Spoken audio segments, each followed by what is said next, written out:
केला बेचने वाली चुड़ैल। एक बार की बात है, जादूपुर नाम के एक गांव में करतब दिखाती एक औरत एक रेड्डी के लिए गांव में आती है। आइए आइए मेहरबान कदरदान, खाइए रोहड़ा के ताजे ताजे केले। कभी खाए नहीं होंगे ऐसे केले, पीले पीले केले खाइए। ये कहकर रोहड़ा हाथों में 4 केले लिए उन्हें सर्कल में जोर जोर से हवा में उछालती हुई करतब दिखाती है, जिसे देखकर आसपास के सारे बच्चे अपने अपने मम्मी पापा से उस औरत के पास जाने की जिद करने लग जाते हैं। पापा, ऐसा तो सर्कस में बॉल से होता है ना, ये आंटी तो केले से कर रही है। चलिए ना पापा, देखते हैं। रोहड़ा एक पतली सी तार पर चलती हुई केलों से करतब दिखाती है। आते जाते सभी लोग बाहर रुककर उसके करतब देखते हैं और वाह वाही करते नहीं थकते। जैसे ही एक आदमी पास आकर उसे पैसे देने लग जाता है, तब वो कहती है, अरे नहीं नहीं साहब, मैं करतब तो बच्चों के मन को बहलाने के लिए करती हूँ। धंधा तो मेरा केले का है। पीछे देखो मेरी रेड्डी, जो भी मेरे केले खाएगा मेरी तरह चुस्त दुरुस्त और तंदुरुस्त हो जाएगा। पता चलता है क्या कि मेरी उम्र 55 की है। अरे पर ऐसे ठंड के मौसम में कोई केला क्यों खाएगा?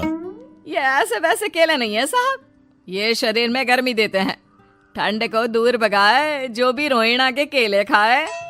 पापा, अगर मुझे केले नहीं मिले तो मैं घर नहीं जाऊंगी। तभी उसके पापा कहते हैं कि बेटा, केले ठंड में कभी गर्मी नहीं देते। ये सब कहने की बातें हैं, सामान बेचने का तरीका है इनका। पर पिंकी नहीं मानती।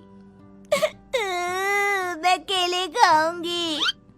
पिंकी की जिद के आगे नत्थू हार जाता है और उसे केले खरीद कर दे देता है। पिंकी खुश होकर केले घर ले आकर खाती है। अब मैं भी करतब करूंगी, कितना मजा आएगा। जादुई केले। पिंकी पहला केला खत्म भी नहीं करती कि वो बेहोश हो जाती है। दूसरे केले से एक काला धुआं आता है और रोहड़ा चुड़ैल बनकर बाहर निकल आती है। मेरे भूतिया केले बच्चे न खाए, ऐसा हो ही नहीं सकता। जादूपुर वालों, कब तक बचोगे? आ गई हूं मैं रोहड़ा, जिसका कोई नहीं कर सकता सामना। रोहड़ा पिंकी को गोद में उठाकर काले धुएं में कहीं गायब हो जाती है। शाम के वक्त नत्थू घर लौटता है और पिंकी को घर में ना पाकर उसकी माँ से कहता है, माँ पिंकी कहाँ है? अरे बेटा, उसे तो तू सुबह करतब दिखाने ले गया था ना, फिर कहाँ वापस आए तुम दोनों? मुझे लगा तू उसे अपने साथ मंडी ले गया होगा। हे भगवान, मेरी बच्ची कहाँ गई? मैं उसे घर ही तो छोड़कर गया था माँ। नत्थू गांव के घर कोने में अपनी बेटी को ढूंढता है, पर उसे वो कहीं नहीं मिलती। परेशान होकर आखिर रो रो कर नत्थू हिम्मत हार कर घर लौट आता है। अगली सुबह रोहड़ा फिर से करतब दिखाने आती है और इस बार पिंकी की तरह रोनी केले खरीद लेता है। 50 रुपए दिए थे पापा ने, सारे पैसों की मैंने केले खरीद लिए हैं। अब मैं भी आंटी की तरह ही करतबबाज बन जाऊंगा। यही सोचते हुए रोनी केले खाता है और पहला अकेला केला आधा खत्म भी नहीं करता कि चुड़ैल उसके सामने आ जाती है। मेरे साथ चलने का समय आ गया है रोनी। ये तो बस शुरुआत है। अब इस गांव के सारे बच्चे धीरे धीरे मेरे कब्जे में होंगे, एक बच्चा भी नहीं बचेगा। ये कहकर रोना रोनी को गोद में लेकर काले धुएं में अदृश्य हो जाती है। इसके बाद हर रोज गांव में से कोई ना कोई बच्चा गायब होता, पर ऐसा क्यों हो रहा है किसी को भी समझ में नहीं आ पा रहा था। रोज की तरह अपनी बेटी पिंकी की तलाश में नत्थू गांव के एक तालाब के पास बैठा रो रहा था। कहाँ गई मेरी पिंकी? शकुंतला के जाने के बाद एक वही तो मेरा सहारा थी। अरे उसकी आत्मा कोस रही होगी मुझे कि मैं अपनी बच्ची को संभाल भी नहीं पाया। नत्थू ये कहता हुआ रो ही रहा था कि तभी तालाब में से उसे शकुंतला की आवाज सुनाई देती है। कहाँ थी तुम शकुंतला?